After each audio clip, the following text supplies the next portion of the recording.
The House of Representatives passed a bill a few years ago to tie the hands of judges and juries in your state and other states and say that that child can never get more than $250,000 for pain and suffering for an entire lifetime. Right? So I'm looking and seeing what some of these CEOs are getting, the insurance companies, and one of them, at that time, he's making more now, the head of AIG Insurance Company is one of the lobbyists for this draconian measure, this cruel, vicious measure, this attempt to further immunize corporations from their wrongdoing. This man was making $250,000 a week, every week, without any pain and suffering, I presume.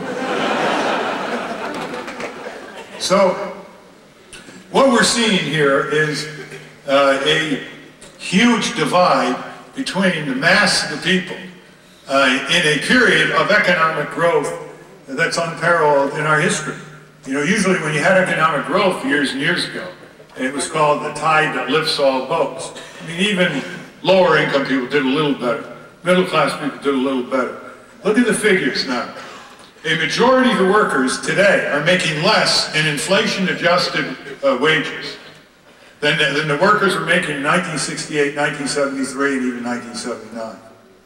Median family income is down from 1990 in spite of 10 years of economic growth, adjusted for inflation. 20% of the children growing up in poverty, highest in the Western world, is 3% in the Netherlands, less in Scandinavia.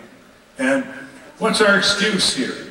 Our excuse is we basically not rolled up our sleeves as citizens and bore our own responsibility to make this a strong democracy, which means a democracy that prevents injustice, reduces existing injustice, and advances not only material standards of living, but fulfills major national missions that we should have fulfilled decades ago.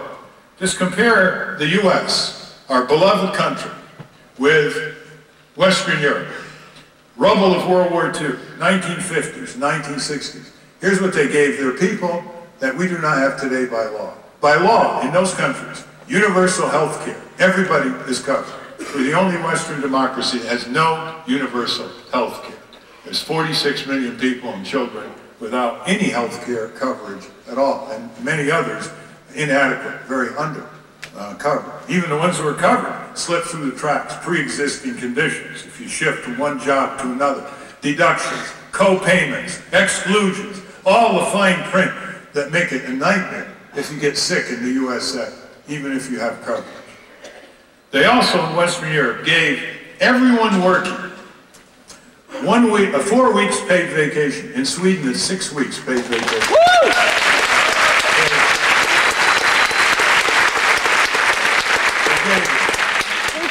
Full maternity leave, family sick leave, decent public transit, so you didn't have to buy another car and get stuck in traffic and waste time.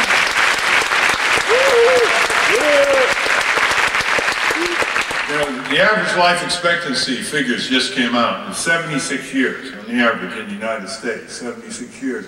And it's higher than it's ever been. But they left out one subtraction. What's the average life expectancy in this country minus the time you spend stuck in traffic? You ever see a new car ad on TV in congested traffic? Never. You ever see people going to work in a sleek, modern public transit vehicle, relaxing, reading the paper, snoozing, chatting to one another, looking out the window, seeing a parallel highway stuck with trucks, vans, bumper-to-bumper cars? You don't see that. You know, year after year, what do we think? We're going to say, oh, mass transit? Well, you know, the whole sprawl is not geared to mass transit. How do you get to a shopping center with mass transit? I mean, look at, you got all these subway cars and transit buses, and they're not full, and most of them are like 20% filled with people. You know, when I hear that, what I think? Gee, that's just like all the cars and trucks in the highway. They got like, you know, like they got 5 seats and there's just one in the driver's seat. We never think that that's only 20% capacity.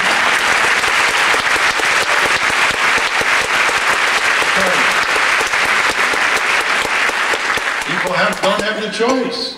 We have superb modern transit systems that could be ours. Superb. Don't even think of buses and you know, the old type transit systems. Personalized mass transit, elevated, light rail, etc. But the highway lobby took care of our mass transit when GM, an oil company, tire company, conspired in violation of the antitrust laws, as the federal district court found out in Chicago in 1948.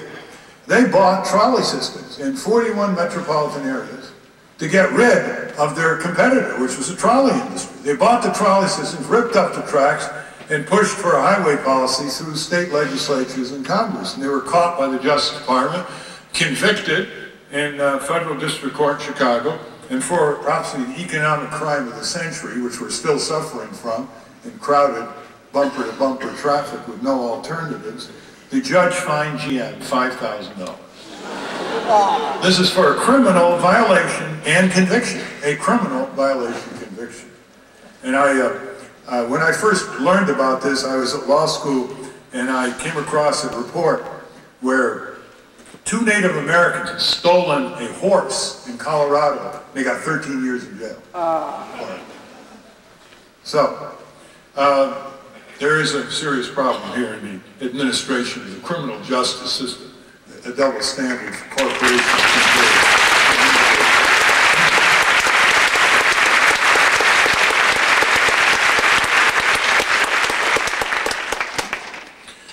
Just running through the disparities, it's really important to do that for those people who aren't quite aware of how the standard of living has declined. People are also working longer now than 10, 20 years ago.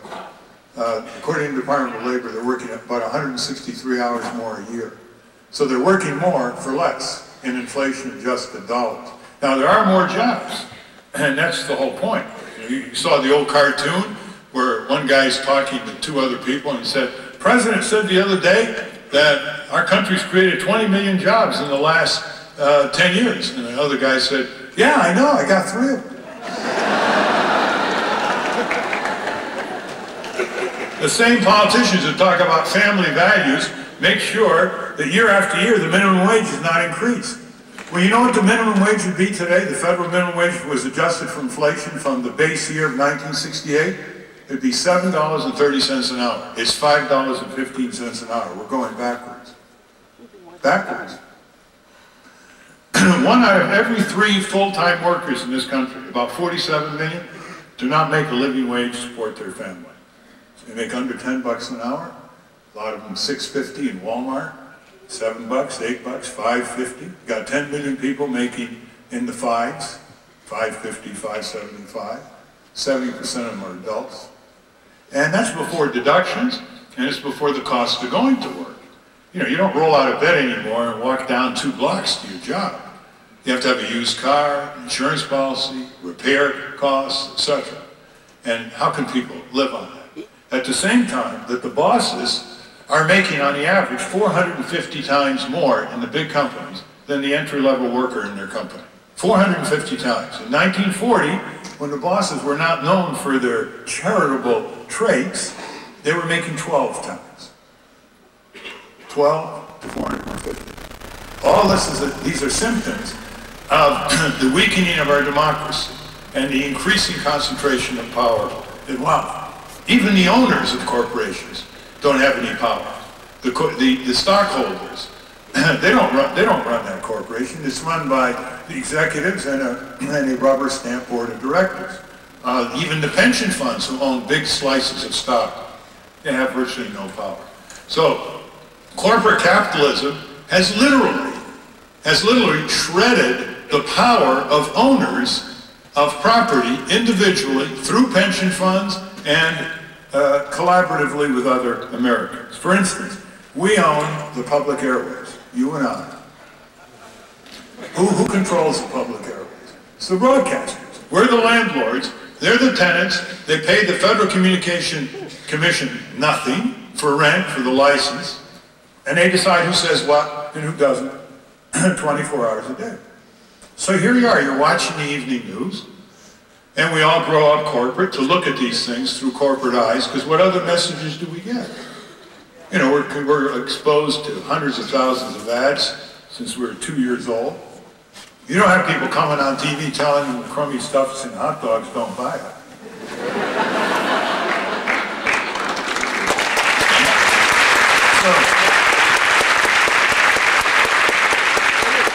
This ad was brought to you by the Anti-Hot Dog Coalition. In order to reduce the amount of fat in your body and other miscellaneous debris.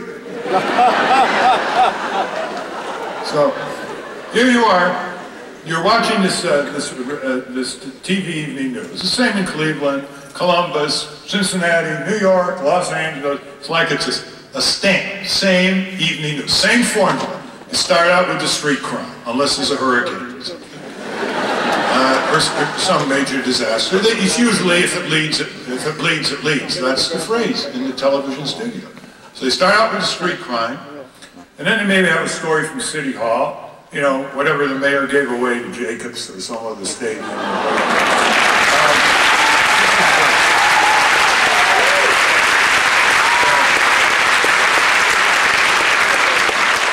In terms of sheer chutzpah, no one can transcend this guy, Jacobs. He makes you pay for the stadium, and he puts his name on it. So, not to mention what he charges you for those Indian games and everything else in professional sports these days. At any rate, so they have this little thing from City Hall, and then the formula really kicks in. The first of 3 weather forecasts. They're obsessed with the weather on the evening news, okay? The first of 3 weather forecasts come. Seems like there's a meteorologist every day. Where do these guys come from? I don't know. At any rate, you have all these citizen groups who are here tonight. They work hard and they try to get on the evening news. They don't get on the evening news. They put out reports. They have news conferences. They show problems. They document them. They propose solutions. They've got a track record. They don't get on the evening news. Meanwhile, the first of 3 weather forecasts. They say, hey, going somewhere this weekend? Stick around, we'll tell you what's going to be like. Stay tuned. Then they go to an animal story. There's always an animal story. And then they get you the latest report from the New England Journal of Medicine, you know, some finding. And then the real heavy weather comes up. This is where the map of the United States, Alaska, Siberia, and there's a front coming over the Cascades, heading over Montana, over the Plain States, heading toward Cleveland. You say, give me the weather. Is it going to rain? Snow? What is this? They're not finished yet. They got all the suburbs around Cleveland that are 3 miles apart. It's 61 degrees here, and 62 degrees there, and 59 degrees there. And they're still and they say, well, 20 years ago it was 74 degrees here, 73. And then they call their center a storm center in Washington. These guys have a bad day when the sun comes up. You got sad meteorologists today. Very, very sad. The sun was up. And then they come with the sports, 4 minutes of sports. Then maybe a minute contrived, spontaneous chit-chat between the anchors, right? And then maybe a movie review, and then they got the nerve to say to you, that's what happened in Cleveland, Ohio tonight, or today. I mean, it's time to raise our expectation level. Raise our expectation level. It's our property.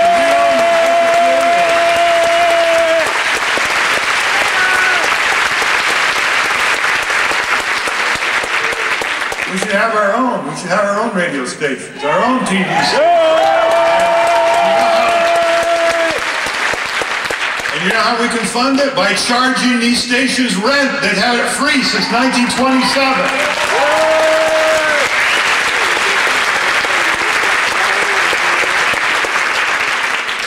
Got all these young students with all kinds of ideas. They want to investigate this, propose that. It's hard to say. Forget it. You go into this industry, you get to the top by how you look, not what's in your mind, not how gutsy an investigator you are. And of course, even how you look now is commercial standards of beauty, right? They got us looking at each other through cosmetic industry, fashion industry. We don't define our own beauty as care and compassion and wisdom. Now it's skin deep and body shape.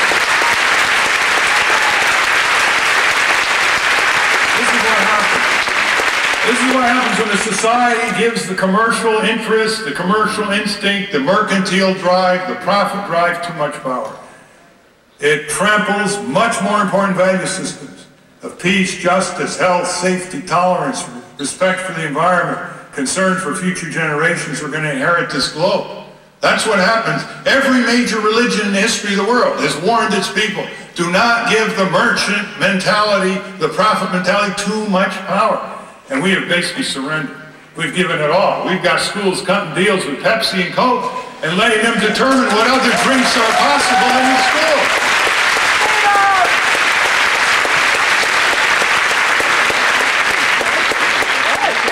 Undermining parental authority. Who's the #1 underminer of parental authority? You think it's the kids? It's the corporations. They're genius at separating the children from the parents at a very young age so they can beam their marketing madness toward them. Violence is a way of solving life's problems. That's the programs on TV. Low-grade sensuality, junk food, over-medication, and junk drinks. And then addiction is a way of life. You know, just sitting there year after year watching the TV. Just going like this. It's like, you know, you see, this is freedom. Freedom, right? Freedom is if you don't like Channel 8 or 9, go to Channel 11, go to Channel 13, 15, 20, 23. Wow, what choice, huh?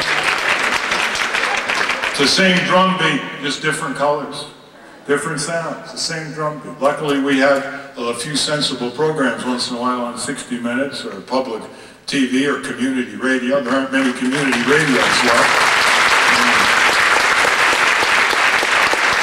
You want to see a really great gathering. Amy Goodman and others, Winona LaDue, they're all going to be at Columbus later on in this fall, Columbus, Ohio. For a big gathering, and you can get the promo sheet announcement probably on your way out at some of the tables there. You know, a lot of people here tonight. You have the teachers' unions here. You have here. You have students from Oberlin. Make sure you smash that politically correct mentality there, okay? And you got the AFL-CIO or United Electrical Workers. They're there. They're here. Trying to stop some of the transportation of deadly radioactive waste through your community, so we can roll back this nuclear power industry. You know, nuclear power is really a very expensive way to boil water. This is what it's all about, right? You dig the uranium, refine the uranium, you have the tailings, bleeding radioactive gases where they're piled up, and then you manufacture the fuel rods, and you ship them to the nuclear plants, and you put them in place, and you make sure that there's all kinds of containment, and all kinds of security, and then you generate all this deadly radioactive waste that's deadly for a couple 100,000 years, and you say, what is all this for? It's to boil water and produce steam. This is what happens when there's too much power in too few hands. Think you ask an ordinary American 40 years ago, he said, how? We need to boil water. Well, let's dig uranium mines and create all this stuff. When you got the sun, the best fusion reactor we'll ever have, that's good for another 4 billion years.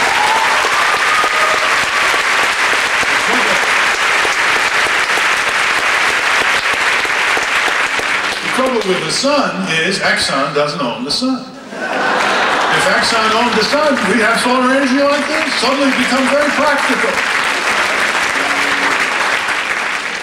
But the antiquated technologies of these corporations in oil, gas, coal, nuclear, which are on the way to damaging the global environment beyond reversible nature, they don't want the sun. The sun, first of all, can never be eclipsed by Exxon.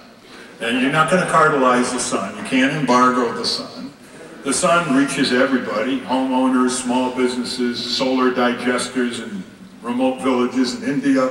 Now, The sun is a very subversive form of fuel when it comes to the fossil fuel industry and the nuclear power industry, and that's really the problem. The problem is that if we get sold 24 mile per gallon vehicles instead of 80 mile or 70 mile per gallon vehicles, which we should have now and should have had in recent years,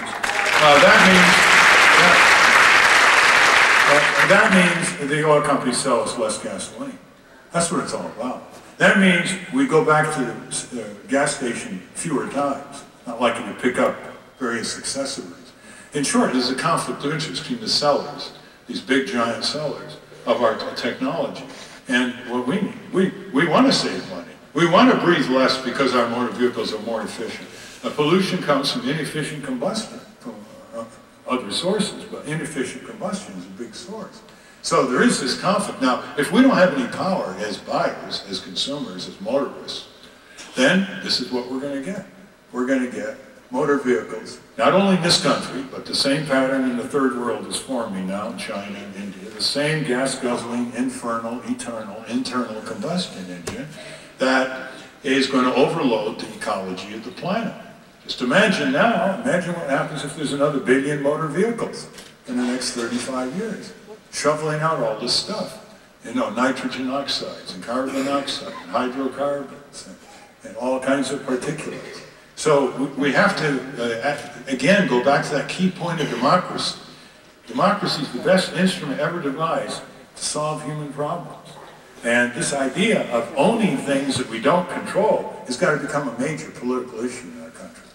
We have to control some of that airwaves time, for example.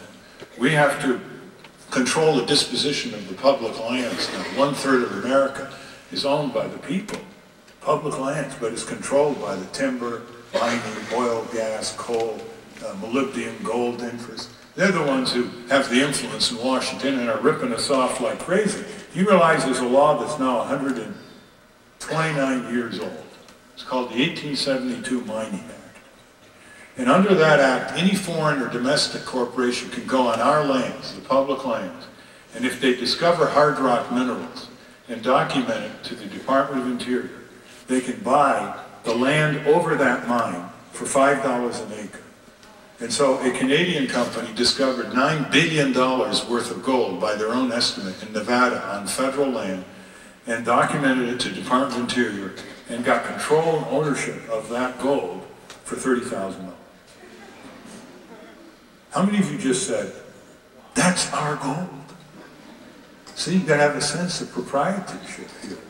Because we grow up corporate, we don't ever discuss what we own as a commonwealth. We don't discuss what we own. Somebody asks you, make a list of everything you own. Even at Oberlin. Ask the Oberlin students, make a list of everything you own. Right? And see if they ever come up to the, you know, they'll say stereo, books, cars, bicycles, clothing, they're down to paper clips, right? And will they ever say, I'm a part owner of the public airways, of the public works, of the public lands? Not to mention $5 trillion worth of worker pension monies, the greatest capital pool in the world that owns about 1/3 of the New York Stock Exchange, that the workers do not control their own money. It's the banks and insurance companies and GM and GE and IBM that control it, for example. So, you see, this is what happens when you grow up corporate. We never ask these questions. I grew up corporate. I'd lose my friends in car crashes. And you say, why? Oh, well, it must have been the driver. There's always a driver. It's always the nut behind the wheel. It's always the driver who either was drinking it or who was asleep. No one ever said, hey, since when do we have capital punishment for someone who falls asleep at the wheel? Not to mention who that person drives into on the highway. Interesting. No one ever asked the role of the vehicle. It was all the nut behind the wheel, because that exonerated the auto companies and the highway designers from responsibility. It so happens that you can have all kinds of crashes and walk away from them. That's what's been happening in recent years as the death toll has plummeted on the highway from 5.6 deaths per 100 million vehicle miles in 1966 to 1.6 last year. And that's because all these simple safety devices were put into cars. I remember Ronald Reagan was campaigning in Michigan in 1980, and he attacked the airbag as a interference with the freedom of the American people. At first I sort of said, what? And then I realized he was right. It interfered with their freedom to go through a windshield in a crash. So we have to think about these things. Now, look, every society has its controlling processes, right? You go to primitive societies, it's tribal societies, it's shaman, it's the totems. In communist society, it's the commissars. In our society, if we're not careful, we're going to be completely corporatized. We won't even have to be persuaded. We'll just grow up corporate, completely. We won't even think of asking the questions, like, why can't we do something about television and radio? Why can't we use these great facilities to combat the kind of mindlessness? Any of you watch Jerry Springer lately? This gives sadomasochism a bad name. You have the Marriott Hotel all over the country, right? It's run by Mr. Marriott. He is an unabashed, born-again Christian. He is very religious, and he doesn't make any bones about it. And he believes in Christianity. Go to his hotel and turn to channel 55 as you're flicking the TV. It's the rawest pornography you will ever see on TV. Well, it's just business, right? Huh? It's not Sunday. Maybe they don't put it on Sunday. We'll see how he answers my letter on that one.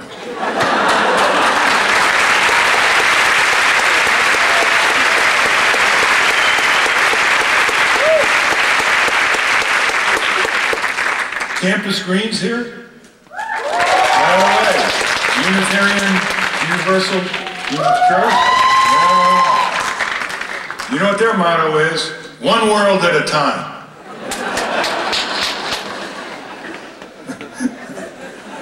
It's told me by a minister in Unitarian Church.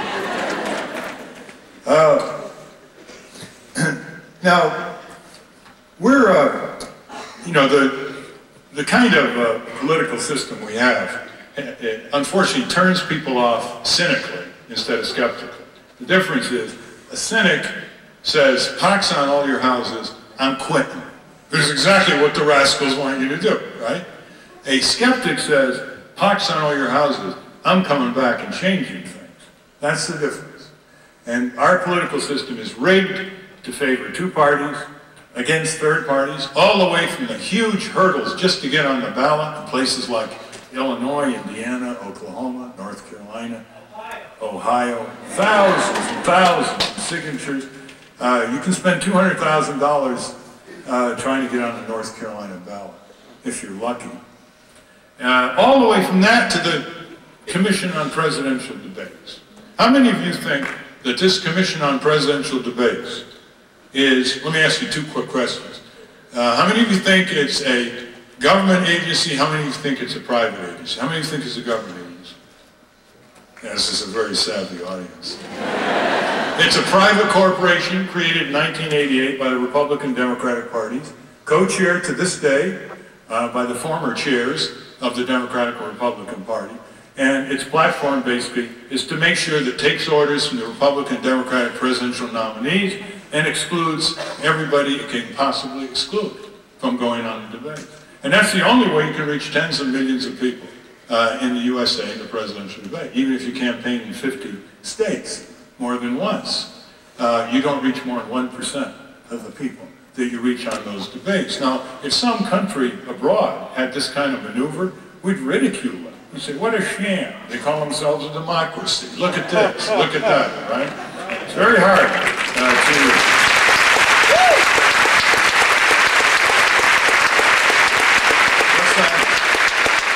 those of you who are into poetry, I can't remember it. Remember that little phrase, Bobby Burns? Gift to look at us the way others look at us. Anybody remember that? It's got that little ditty. Huh? Nobody knows the Bobby Burns? Huh? Would some power the gift he gave us to see ourselves as others see us? Say that loud and I'll repeat it. Go ahead. Oh, would some power the gift he gave us to see ourselves as others see us? Excellent.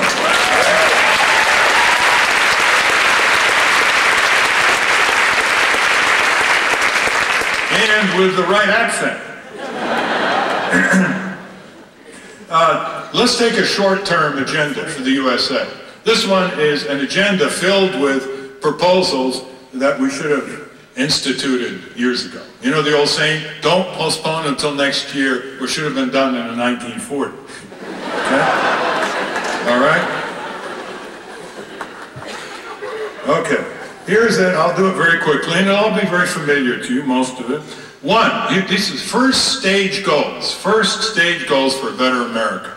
One, enact legislation that mandates publicly financed public elections and broad reforms of the electoral process so every vote counts, and strengthen citizen participation in our democracy. Right? That's clear. Why should money nullify your vote?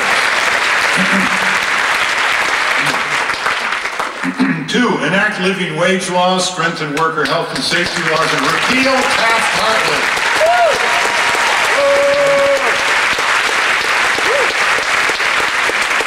And other obstructions to collective bargaining and worker rights. Here in Ohio, you have a special reason to repeal Taft-Hartley because Taft was from Ohio.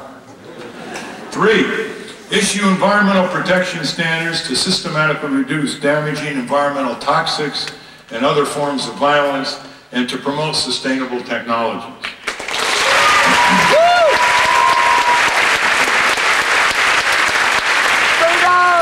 All kinds of these solutions are on this shelf. They've been around for years. We know how to recycle. It was once called thrift. 4, provide full Medicare coverage for everyone and revamp our national programs for prevention of disease and crime.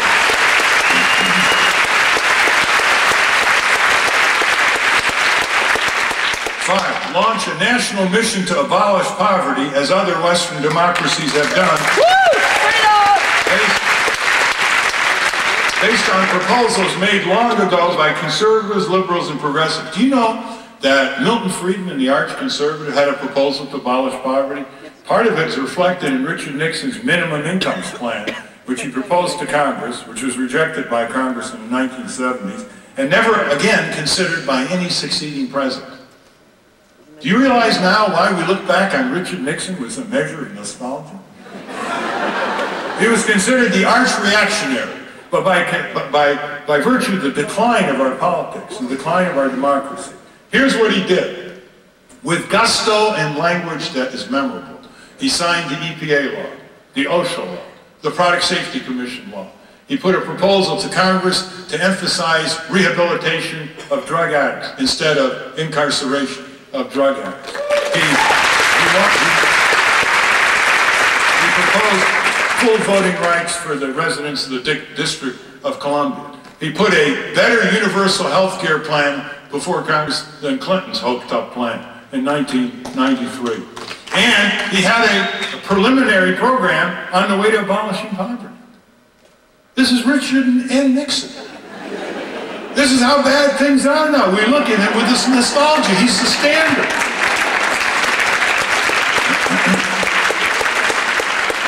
Six, design and implement a national security policy to counter violence and the silent mass violence of global diseases, environmental devastation, and extreme poverty. Reduce waste and corporate domination of defense budgets. We'll get around to that current issue in a moment, but this is still very true. There's an enormous amount of waste. We're still fighting the last wars when the Soviet Union was around. All kinds of mega billion-dollar weapon systems in the pipeline that are not strategically needed by even a Hawk standard. And not to mention retired generals and admirals who have been very critical in recent years of these weapon systems. Those of you who want more information on that, Center for Defense Information, CDI.org, CDI.org. A wasteful defense is a weak defense. Wage peace. We have to learn how to wage peace. It takes a lot of brains to do it.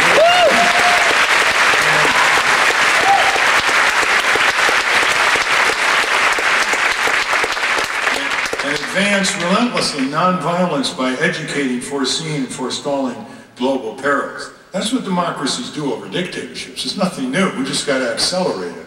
We have to advance nonviolence, mediation, forestalling before the crisis erupt and explode around the world. 7, renegotiate, withdraw from NAFTA and renegotiate NAFTA and GATT to be democratic and be pull up, not pull down trade agreements.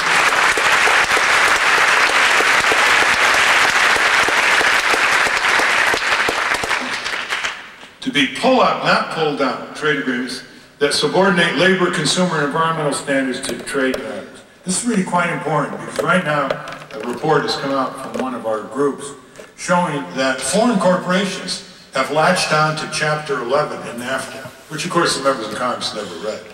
You realize that the biggest single advance in congressional performance is for you to write your member of Congress for a pledge back to you, which says, I pledge not to vote for anything I haven't read. This is a literacy program for Congress. Just write the letter and get it back, or email. Will you pledge only to vote for a bill that you've read? I mean, it's a big deal, right? You're paying their salaries. Well, they didn't read NAFTA, and they didn't read GATT. Only one senator read the 500 pages of GATT. We know because we had a prize.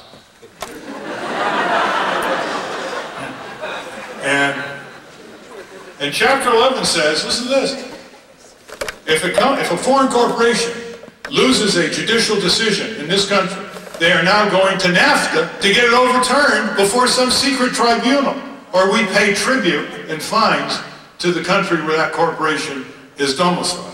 So that a Canadian giant funeral chain company lost $150 million or so verdict in Alabama, I guess, or Mississippi, in a court case, tried to squeeze out of business a small funeral company. And they're going to NAFTA, saying that's a trade restriction. Your court decision by the jury and the judge is a trade restriction. This is what's going on. And these foreign corporations are now challenging our rules that apply to all companies. But the foreign corporation has the ability to try to upend it. So this is how far we have surrendered our local, state, and national sovereignty to these unelected bureaucrats, to their secret courts, to their autocratic systems of governance, which someday I hope will be held unconstitutional if we ever get a series of courts that will recognize it.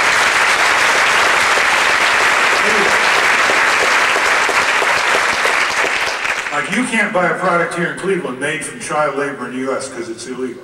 But we as a country cannot pass legislation because we belong to the GATT WTO treaty. We can't pass legislation that will be held up in those tribunals of GATT in Geneva, Switzerland, that says you can't import any products from brutalized child labor factories abroad. See the double standard? This is what I mean by a pull-down trade agreement instead of a pull-up. Pull down to lower levels of other unfortunate countries abroad instead of pulling up these countries to our levels by having minimum labor rights, minimum due process rights, minimum environmental standards to factories, etc. Because if we don't, our factories go abroad and they get into the swim of bribery and corruption, and they don't have to meet environmental standards. They don't have to pay their workers minimum wage, which is violated normally in most countries. And then they cut all these costs that are dictatorially repressed costs, like in China and elsewhere. They're not market costs in these countries. You can't form a trade union, independent trade union in China. You go to jail. You'd be lucky if you just go to jail. And so you have these dictatorially repressed costs. Our companies avail themselves of it with 30 cents an hour labor in Guangdong province in China. They make wonderful products with brand new equipment. They work very hard, these workers. And we ship them back to this country, hurling these products against companies and workers playing by the rules in this country. So basically they use the dictatorially repressed cost savings as an unfair method of competition to replace labor in our country. That's not free trade. That's corporate managed trade in cahoots with dictators. That's what it is.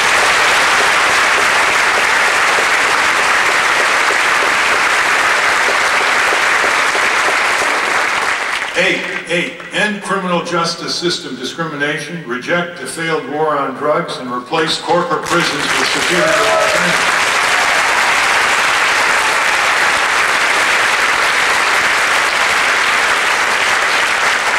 There's one governor in this country, a Republican of New Mexico, Gary Johnson, who's had the courage to say, we got to take a serious look at this drug war.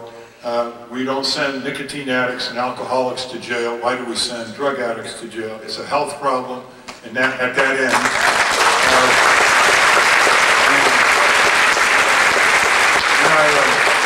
I had a press conference with him actually last year, and I talked to him before we went out to meet the press, and I said, how many governors, when you go to the Governors Association, how many governors agree with you? He said, quite a few, but they're afraid to speak out because it'll be considered soft on drugs.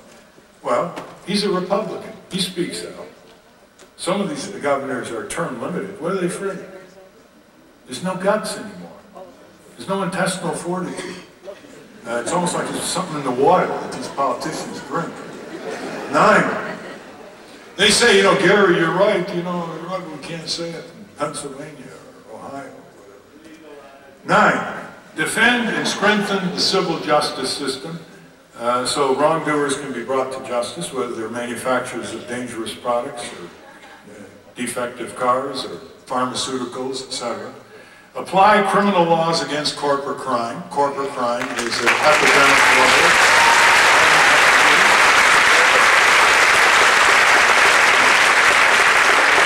And fully prosecute consumer fraud and abuses. Do you know we have far fewer corporate criminal prosecutors in this country than the number of PAT therapists full-time in California?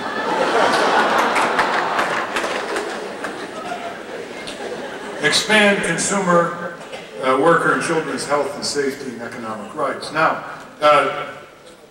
someone once said to me, where's your evidence for that? Corporate crime, fraud, and abuse. Show me your evidence. I said, you got a pad? I said, let's start with the first page of the Wall Street Journal, regularly. Let's start with Business Week. Let's start with 60 Minutes. Never mind, you know, let's start with these Marxist outlets. Huh? It's all there. They report it, nothing happens. Business Week, about a year ago, had a cover, too much corporate power, question mark. And they had about 8 pages of devastating detail saying yes, yes, yes. And then they had an editorial saying corporations should get out of politics. You know, only people vote. Why are corporations involved in elections? They're not people. They're artificial entities chartered by our state government.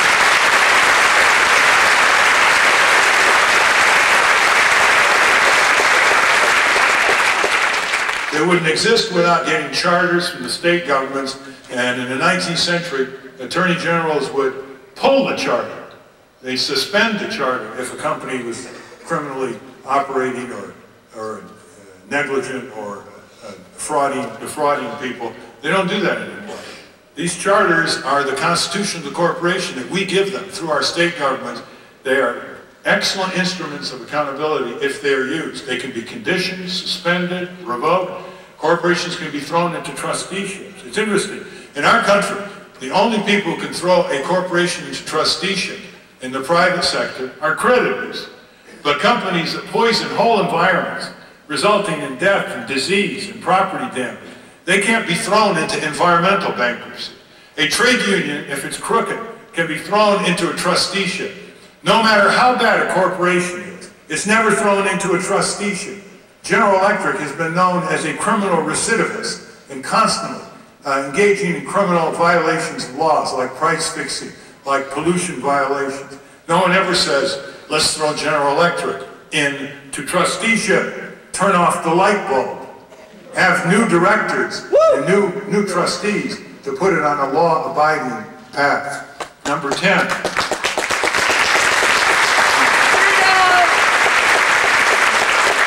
Number 10. Strengthen investor shareholder rights, remedies, and authority over managers and officers and boards of directors, so that those who own the companies also control them. That's heavy labor pension funds, for example. Find the massive corporate welfare schemes that distort and misallocate public budgets and end them.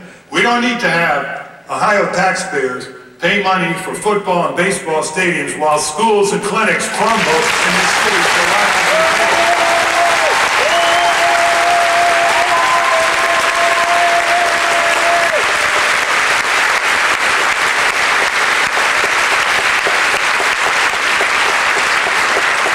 introduced the historic function of corporate chartering as an instrument of ensuring corporate accountability and the sovereignty of the people. Remember, this country is dedicated in its founding documents to the sovereignty of the people.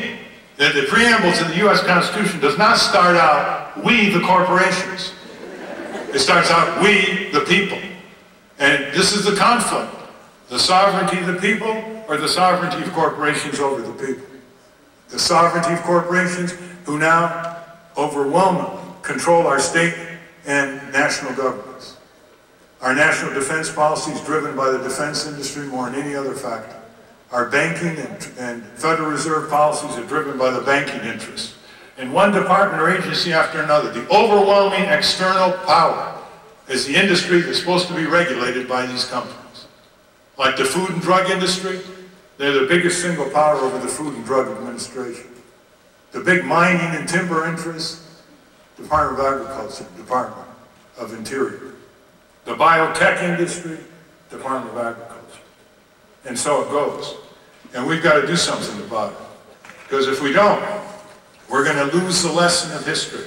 The lesson of history is anytime you hear a friend, neighbor, or student say to you, I don't care about politics. I'm not turned on to politics. You say to them, and embellish it, that the lesson of history is if you don't turn on politics, politics is going to turn on you in very ugly ways.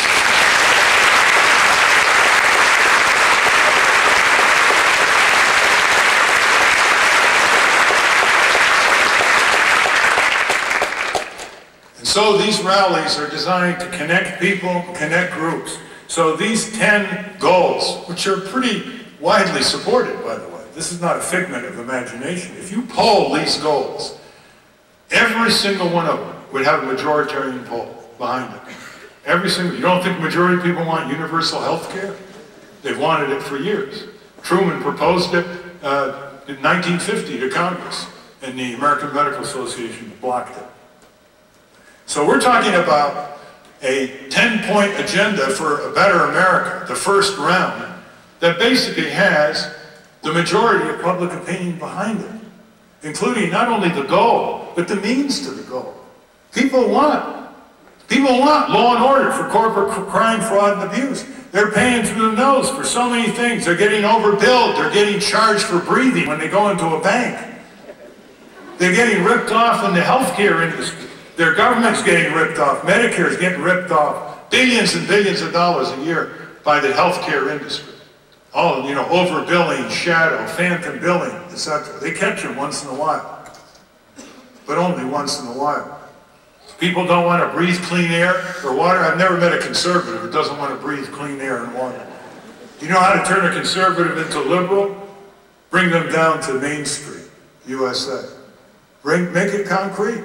Say, do you like government regulation? Nope. You don't like the government, do you? Nope. And if somebody sells you a car with a secret defect that you don't know about, should the government require that company to recall the car? Bring it down. Concrete. It's called reification. Oberlin students know that. Reification. Take some abstract principle and make it very, very concrete. Now we're confronted with this latest massacre. And this is a challenge to how we operate as a democracy. When I heard that 6,000 or so people were massacred in a matter of minutes, my thoughts immediately went not just to their families and their relatives. It went to how are we going to honor their memory? How are we going to proceed? So if they were still here, they would be proud of us. And here's my list. Number one, this is an international crime, and we have to bring these backers of the attackers to justice.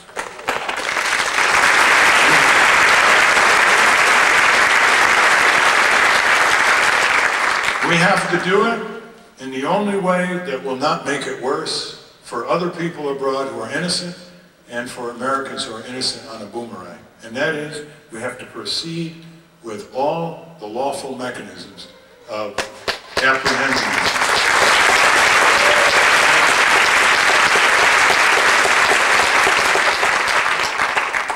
Because if we use their methods, it's just going to be one cycle after another, as the widow of a husband who was lost in the World Trade Center said at a speech in Hartford, Connecticut the other day. He said, we have to break the cycle of violence. Now, in order to do that, we have to speak up our minds. Don't let anybody ever tell you, when we're in a crisis, and this has happened since the Alien Sedition Acts in 1790, whenever we're in a crisis, people in government, in effect, say, shut up, America, obey, and just do what we say. Now, this is not America. This is not what we stand for. Because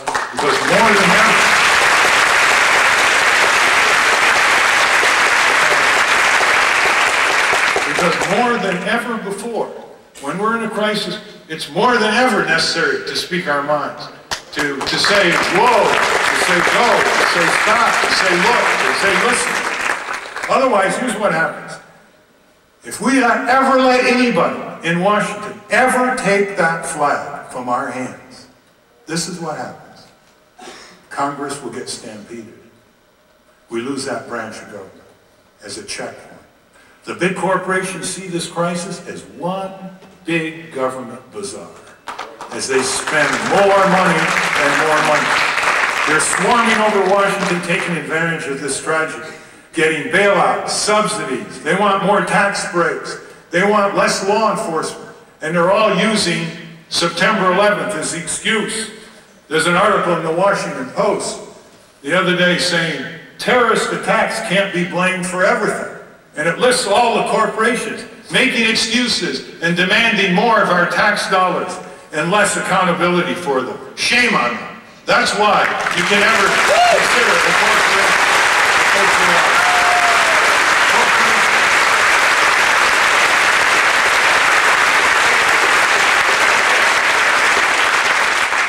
These giant corporations have no allegiance to country or community other than control them. It's all about profits. They will sell with your tax dollars supporting them the deadliest weapons to the deadliest dictators in our world, if they can make a profit. They'll cut a deal with the most brutal dictators who are brutalizing their folk, if they can make a profit.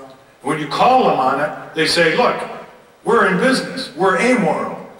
It's not our job to figure out that these landmines or these anti-personnel weapons or this napalm or this jet plane or this tank that we sell to a dictator is going to be misused. That's not our job. We're just there to sell what the market demands. That is not good enough. Not when you put money from corporate interests into politicians, not when you have corporate interests swarming over our government and establishing more and more of our foreign policy and our defense policy. So we don't ever let anyone take that flag from you. The American flag was not designed to be either a bandana or a fig leaf. It was designed to represent the best of the Pledge of Allegiance to the flag, which ends with the words, with liberty and justice for all. That's what that flag represents.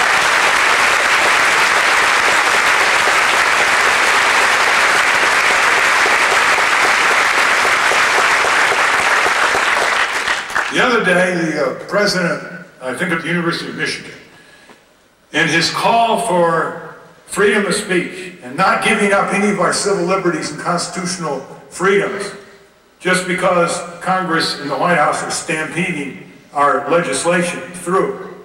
He said that every time there is a crisis in America, the government moves to restrict our freedoms, whether after World War I, with the Attorney General in the Red Hunt, or other wars and conflicts we've been in.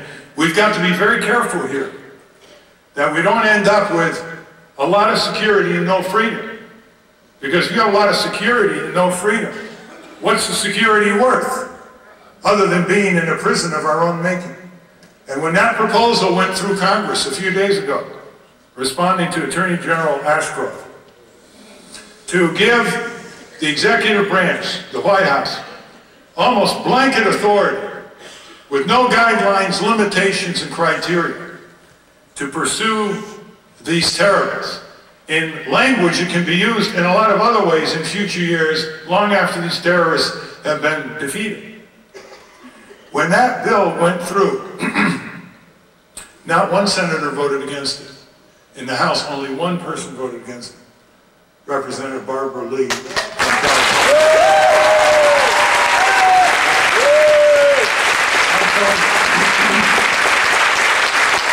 And there were a lot of members of the House who would have liked to vote against it. Not a majority. I would guess about 50. And John Lewis, who was very courageous, congressman from Georgia, was a great civil rights fighter, put himself on the line when it was really rough with the sheriffs and everything back then. He told the reporter, he said, you know, I was 99% with Barbara Lee, and something pulled me back. What was that something? What pulled back Dennis Kucinich? What pulled back Bernie Sanders? What pulled back Henry Waxman? You know what pulled them back? The fear of a backlash back home. And why did they fear a backlash back home? For standing up for the powers of the Congress in a time of crisis? Because we didn't do our job. We didn't back them up ahead of time. We didn't contact them enough. We didn't call them. We didn't email them. We didn't say, this is not the right way to do it. Why are we giving up our freedoms? Was it just as what President Bush said the attackers have in mind? And this is the kind of forked tongue you're seeing. One fork of the tongue is Ashcroft sending bills that are expanding greatly surveillance and breaking the confidentiality of grand jury proceedings, etc. Way behind what's needed. They have all the authority they need to pursue. They always take this as an excuse. I mean, you think they're going to say, gee, we're only going to be able to tap one phone where the terrorist has a name in it? You think that really holds them back? Does anybody know anything about how these agencies work? That's not the point. The point is that when George W. Bush says to Congress, here's his words, they hate us, meaning the terrorists. They hate our freedoms, our freedom of religion, our freedom of speech, our freedom to vote, assemble, or disagree with one another, end quote. Well, then why do you send legislation? Why do you behave in a way where anybody who says there's a better way to do this, there's a more effective way to do this, without massacring all kinds of innocent people, without getting even more anger and rage, which can boomerang back in this country, why are you telling us in so many ways to shut up? If we have a freedom to disagree, we better disagree.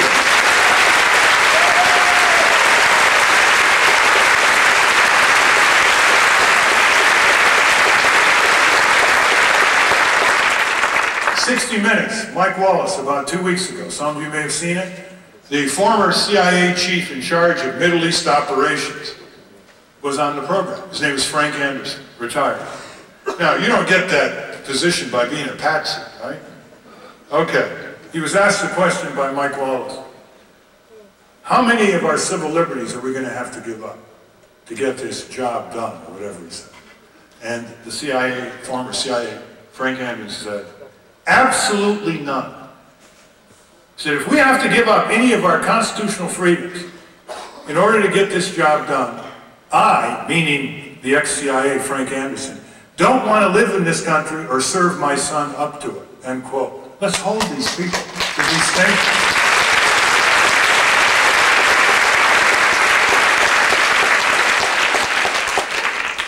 Don Rumsfeld said the other day, poverty, disease, illiteracy in these countries can be a breeding ground for tolerance of terrorism, end quote.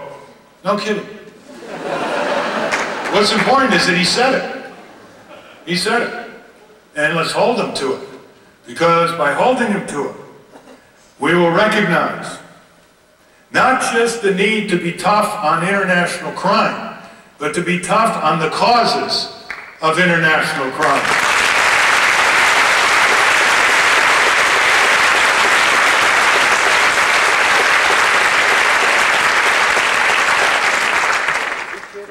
The memory of those who were lost is advanced by preserving our civil liberties and constitutional freedoms. It's advanced by asking why $30 billion every year in our intelligence agencies could not locate some of the tracks that these people kept all over the country for months. Isn't this an intelligence failure, as that phrase goes in Washington? Well, it is, and people in the government have recognized it. So why don't we see what we're getting for our money here? Tens of thousands of people are supposed to be looking out for that kind of security. And these people went to flight training schools, they did this, they left tracks all over the East Coast for months, and never had any trouble getting through airport security. Airport security is something we've been working on for years. The airlines have been fighting us for 30 years on it.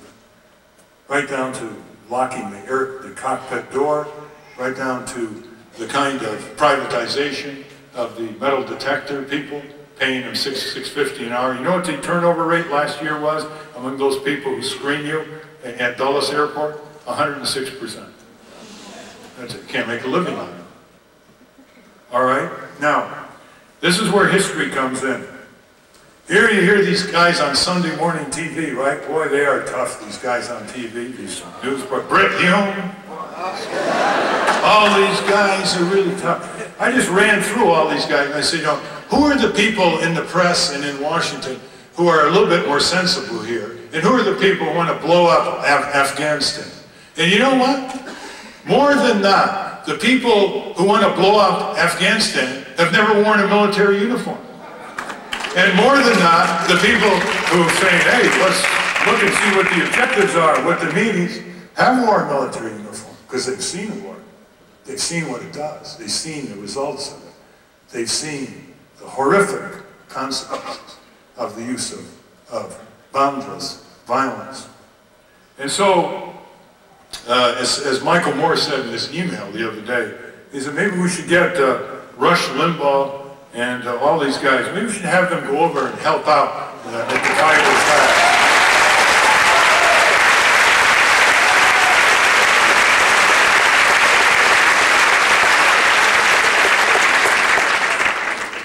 Like Rumsfeld has been a fighter pilot, and Cheney, who is a super hawk, wherever he is, they keep saying he's in seclusion, you know? Well, maybe he's the real president, huh? Bush, and, I mean, Cheney never wore a uniform. But anyway, let's just focus a little bit on the specifics here. How would these people be apprehended, number one, and what about our foreign policy, number two, back and forward? There are a lot of ways that people in our government can try to apprehend these backers. The attackers have already extinguished themselves, the backers. One is by blowing apart Afghanistan. And, you know, there's no more targets left. They didn't have many, but they've destroyed all the airfields. And the report is that they've knocked out the electricity system in Kabul. And I'm sure other cities are soon to have that fate. You know what happens when electricity gets knocked out?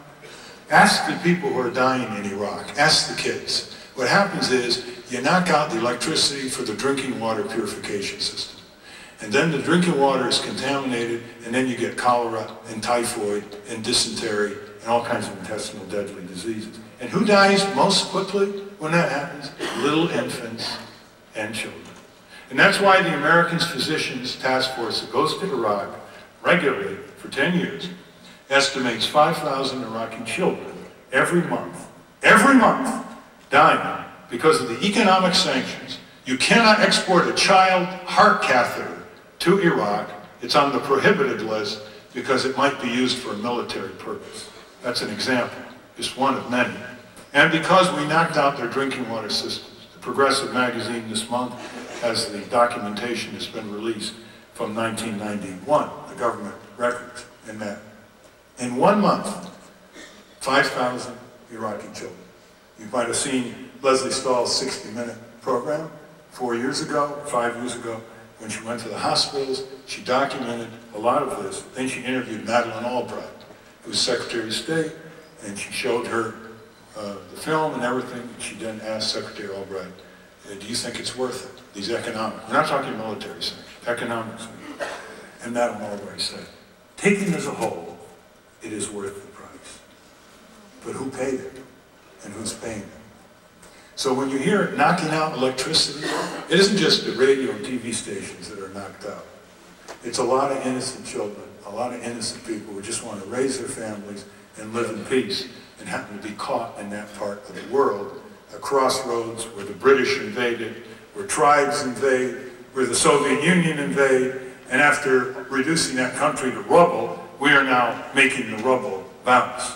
So that's the approach they're taking. They're also pursuing financial, diplomatic, political approaches. What about another approach? Let's throw it out, for example. That's why we need debate in this country. What about using spies and bribes? That certainly doesn't poison the drinking water. It doesn't destroy the infrastructure of the country. It doesn't produce 4 million refugees. It doesn't do all that. Why not, for example, since it took 25 days before the bomb started, what did we have to lose by entering into negotiations with the Taliban government for a week? Because if we did, one of two things would have happened. We would have succeeded or we wouldn't have succeeded. What would we have lost? We would have found out more about it because we would have been right across the table from them. So just from intelligence gathering, it would have been worth it.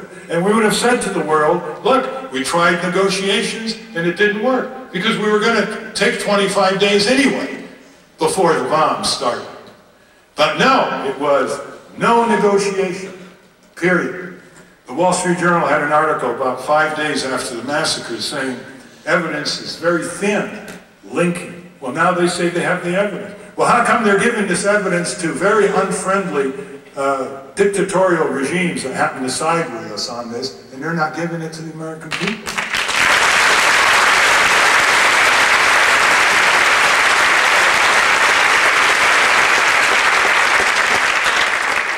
The UN has procedures. If we do these things through the UN, under a fast timetable, it'll be much more credible. We're the 800-pound gorilla to some of these countries. It'd be much more credible. There are other ways. The whole point is this. There's no guarantee at all that the policies now being pursued are not going to make matters worse. When millions of people feel that they're paying a penalty for which they had no reason to pay the penalty, just because they got in the way, so to speak, they're not going to look kindly on us. What if somebody did that to us? And we have to ask ourselves very, very clearly, in terms of our foreign policy, why have we, 10 years after the end of the Soviet Union, so we don't have that excuse anymore, continually supporting brutal dictatorships with our money and our arms, instead of supporting the workers and peasants in a democratic context around the world?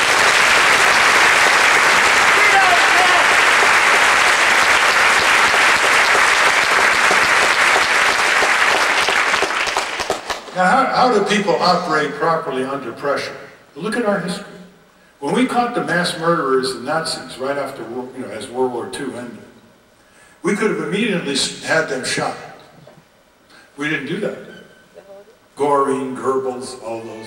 We tried them under the Nuremberg World War tribunals. Why did we do that? I mean, we certainly weren't going to have any dissent if they were disposed of on the spot. We did it because we wanted to show the world the deeds of these mass murderers, have a record, and bring them under the rule of law, and bring them to justice.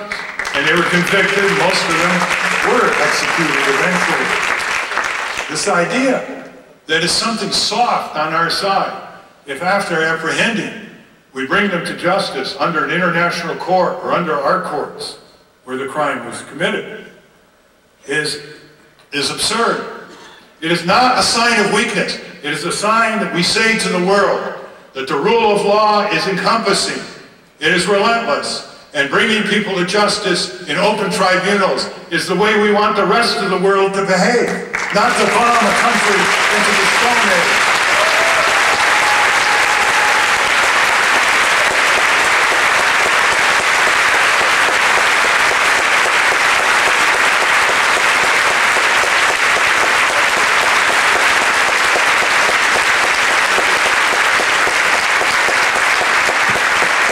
The Japanese Empire, when they bombed Pearl Harbor and entered into the war with the U.S.,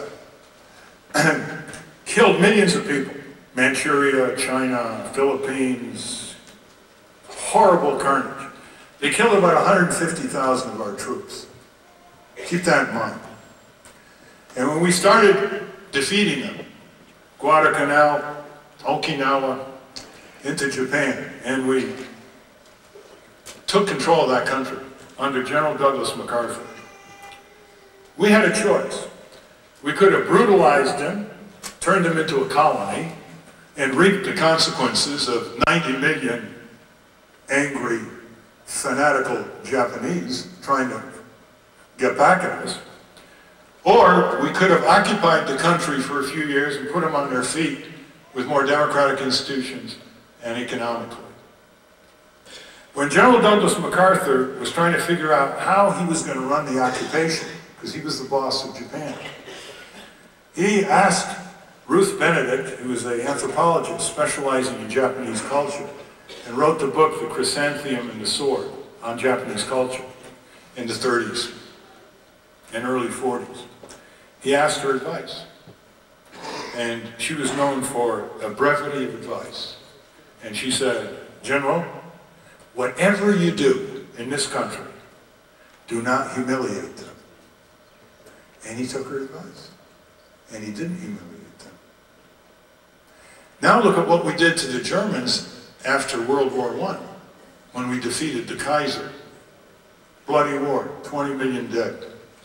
We imposed on that country the Versailles Treaty, which was the ultimate in humiliation, which made sure that that country was not only going to be humiliated, was not going to be able to get back on its feet economically, a perfect breeding ground for Adolf Hitler, who started in Austria and took over Germany.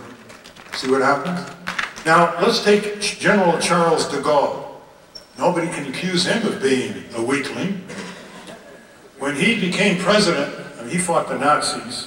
He fought the Vichy regime that was the puppet of the Nazis in World War II. And he was a great war hero and very pompous. Humility was not in his dictionary. And he became the head of France in the 60s. And the Algerian Revolution broke out. Algeria was a colony of France. A lot of metals and minerals and all the rest. And there were French living in Algeria. It exploded on France. Bombs in Marseille and Paris. Terror throughout the country. The generals, the French generals in Algeria were saying, "We want to blow this country off the map. We want more troops, more bombs, more planes." And de Gaulle said, "Hold it." And they said, "You hold it, and we're going to take you over. We're going to fly to Paris, overthrow your government." And what did de Gaulle do? De Gaulle gave Algeria its independence. No more terror. Terrorists that blow up buildings in our country do not usually come from prosperous democracies. They come from the breeding ground that Secretary Rumsfeld pointed out. And if we don't pay attention to the bigger picture, and if we don't start asking why our governments are propping up and supporting ruthless dictatorships because they happen to serve the oil interests or they happen to serve other interests, then we will be forever exposed to the garrison state mentality that is taking over in this country. There will be a guard on every corner, a guard in every hallway, a guard in every spot, as fear and panic spreads throughout the country. Bombing 2 buildings and the Pentagon shut down the United States for about a week. We are a very vulnerable country. We are the most powerful military and economic force in the world, and we are the most vulnerable. The attackers have nothing to lose. They're willing to give up their lives. We have everything to lose. And if we don't recognize that those words that we bandy about on walls in our universities and high schools peace and justice, if we don't think that those are instruments of global security and safety and prosperity and the glorious fulfillment of human possibilities, we do not understand what those words mean.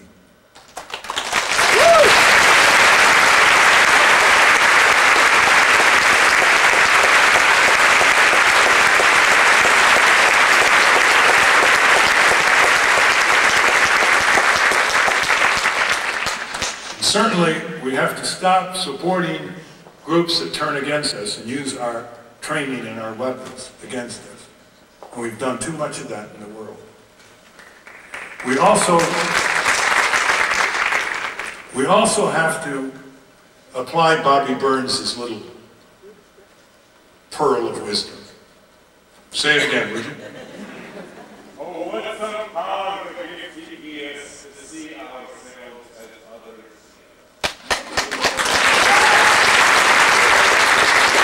I want to ask you, in the thought control that goes for discussion in Washington, D.C. these days, anytime you mention any failure of American foreign policy, the Brit Humes of the world say, oh, so that's what caused the terrorism, huh? That's what you're blaming the terrorism on? So let's take an example far removed from that. The Belgian Congo, the 1960s, Belgium, the colony of the Belgian Congo. Patrice Lumumba, 33 years old, became the new leader. He was overthrown by a combination of the Belgians, the Katangese rebels in the mineral-rich province that were cutting deals with Western corporations, and our government. We then replaced him, after he was killed, with Joseph Mobutu.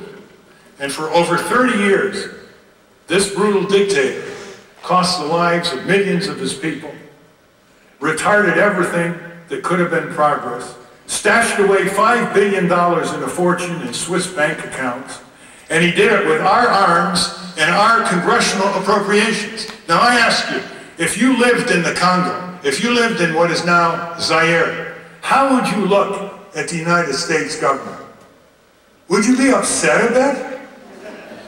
What if we had some giant foreign country putting in place over our country a dictator who happened to be an American and propped him up with their money and their arms? How would we feel? We've got to get over this idea that democracy is great for us, but not for them.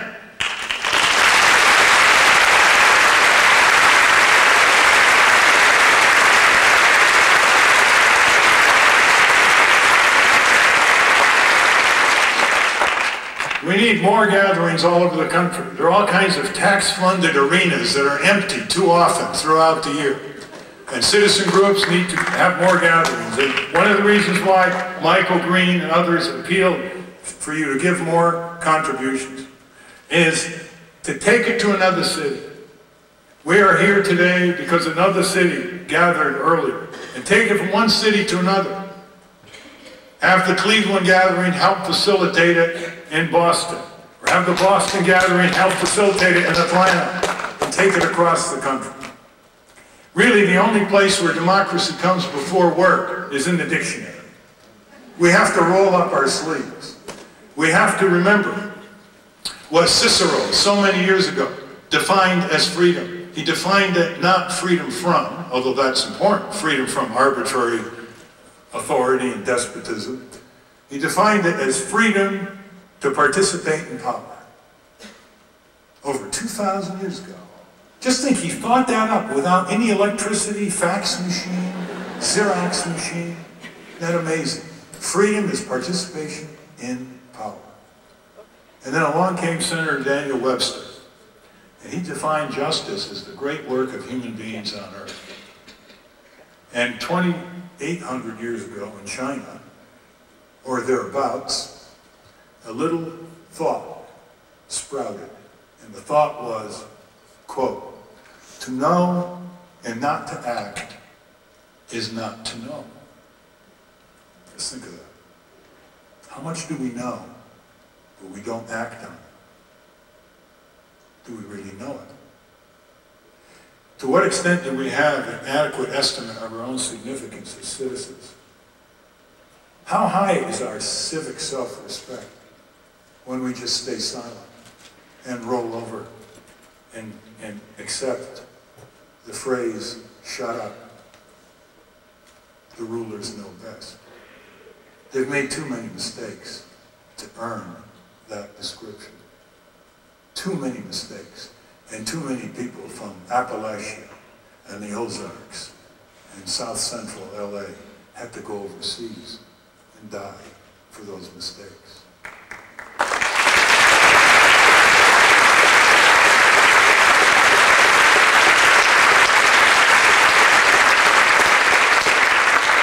When we talk about violence, let us not forget the silent, preventable violence that takes millions of innocent lives every year in this world of ours. The 2 million people who die from tuberculosis because they don't have $60 over 6 months to take the drugs that would save their lives. $60 will do it. 6-month treatment. The 800,000 children in Africa who die every year from malaria. The millions who die from AIDS because they can't spend $10,000 to $20,000 per year to American drug companies who are finally getting the word. Because a little Indian drug company is selling it for $400.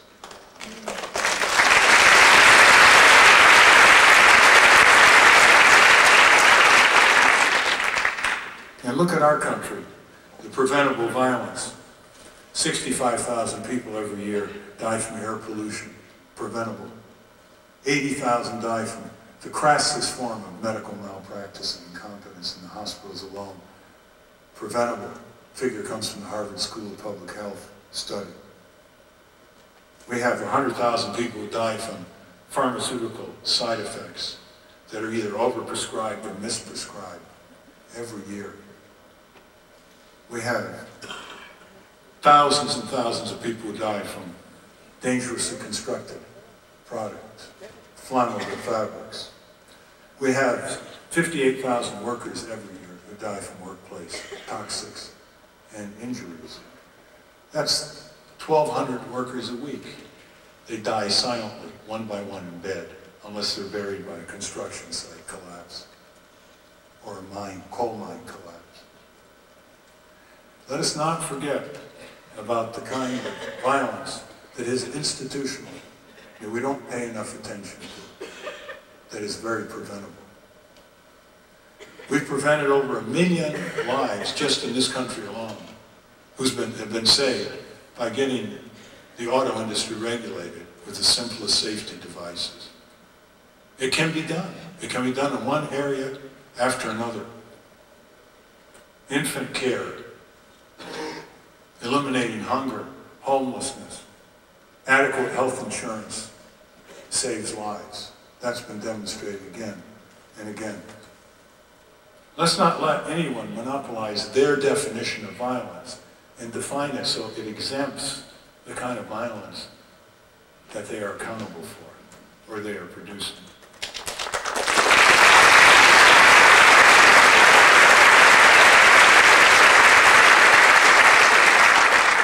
And there's no greater violence in this world today than starvation and famine. And that should never be allowed in this world of ours. There's more food than is necessary to eliminate famine. It's rotting in warehouses. It's not getting to the people. And we've got to pay attention to that. And finally, the definition of terrorism. Terrorism is defined as inflicting violence on innocent people for political purposes. And if you can name one state in this world who's ever been in a war, one government in this world who's ever been in a war, who has not inflicted terrorism on innocent people, I want to hear the name. So you have state terrorism, and you have guerrilla terrorism. And all terrorism has to be condemned, whether it's unofficial or official. whether it's incinerating innocent people by the tens of thousands in World War II, or whether it's starving innocents in the misguided effect of thinking that would ever destabilize a dictator, who actually gets more entrenched when he can point to the foreign devils starving infants in his country. That's Iraq.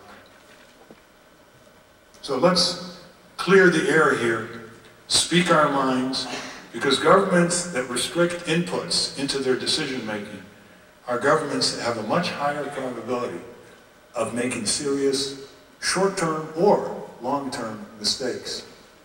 And you know who pays for those mistakes: the innocents of this world of ours. Thank you very much.